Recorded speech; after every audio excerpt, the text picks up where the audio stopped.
Hey Grace Church, Michael Campbell here, pastor of children's ministry. Hey, we just wanted to go over the story that the kids are going through this weekend and see how the story applies to them, but most importantly us.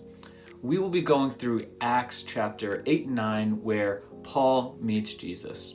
Now, he was originally Saul, so Saul was no longer a stranger to religion. He grew up in a household that was completely religious. He was a devout Jew who was born in Tarsus. You can see that in Philippians chapter 3. And he inherited his Roman citizenship from his father. So when people began talking about this man named Jesus and claiming that he was the promised Messiah, Saul was defensive and he was upset. He strongly believed in the Jewish faith of the ancestors, Abraham, all the prophets, but he violently persecuted God's church and tried to destroy it. He shares this in the book of Galatians as well. He dragged out believers from their houses, put them in prison. He even approved of the stoning of Stephen that we learned a few weeks ago, the first Christian martyr. Saul thought he was doing the right thing by defending Judaism, but God's purposes could not be stopped.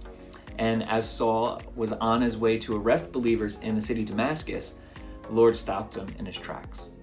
Jesus revealed himself to Saul, and Saul was never the same. He was struck blind right there and led into Damascus, where a believer named Ananias placed his hands on Saul. Suddenly, Saul could see again, and he was convinced that Jesus was actually Lord. Saul later described the experience as being like dying and receiving new life in 2 Corinthians 5:17 and Galatians 2:20.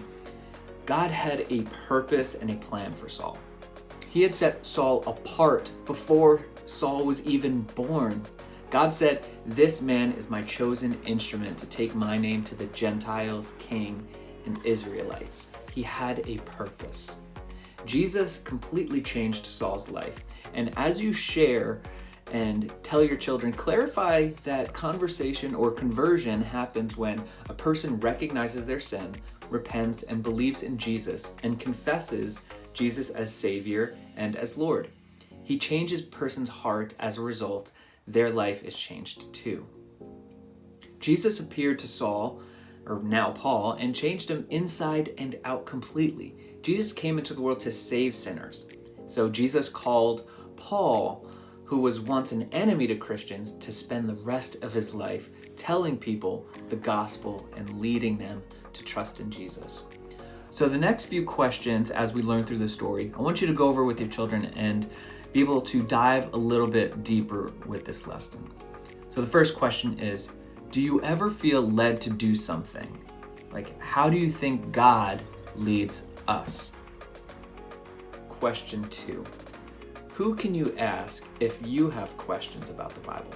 Again, it's really important to be disciple makers in our home, so creating an environment where questions are a healthy part of your lifestyle. And question 3, how many people do you encounter every day? How many of them need to hear the good news about Jesus? Whether that's our neighbor, our friend at school, or somebody even at church, we all need to be reminded of the good news of Jesus Christ continually. So hopefully you were encouraged by the story and how God moves in the life of unbelievers to draw them to himself like he did with the Apostle Paul. But until next week, God bless and take care.